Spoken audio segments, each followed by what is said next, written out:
I'm gonna try to cram a whole lot of information in a very short amount of time. So I wanna talk about eating in a deficit and protein and our macros and what do we do with all of these things so that we make sure that we're eating enough. That is a big struggle that many people have, is when they're trying to lose weight, that either they don't eat enough of something because they are so focused on the number of calories that they just are not breaking them up correctly, and then they have an issue.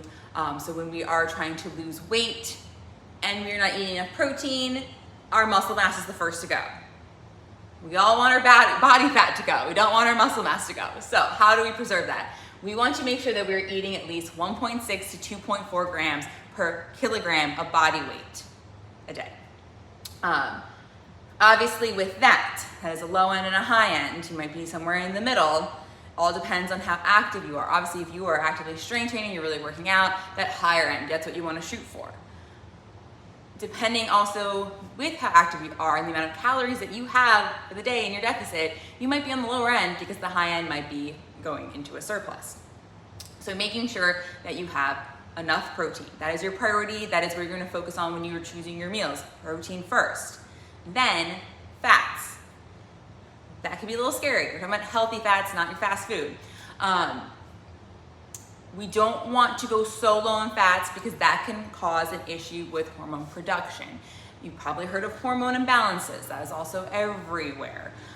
Making sure that you have enough fat so that you don't have a hormone imbalance, because that can also cause issues with losing weight as well as other things in the body.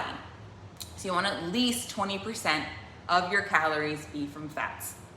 The rest, the remaining calories, that's gonna be your carbs. I know carbs are scary. They are not. Eating healthy carbs, whole foods, real foods, vegetables, fruits, whole grains.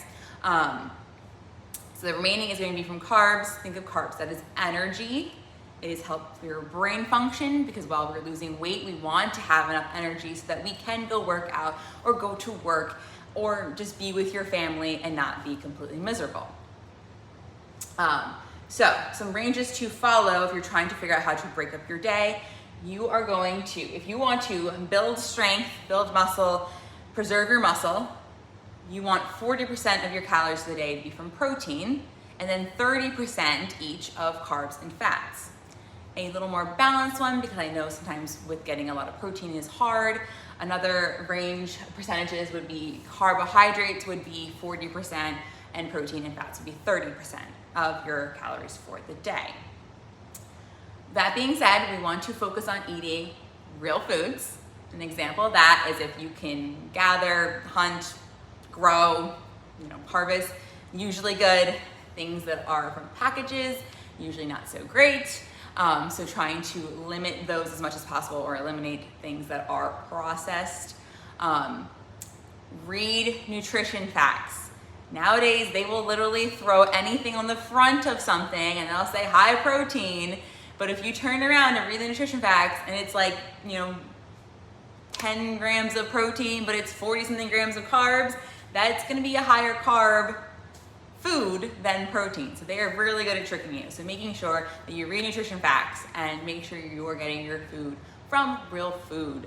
And again, prioritize protein, and then make sure you're getting enough of your fats and your carbs.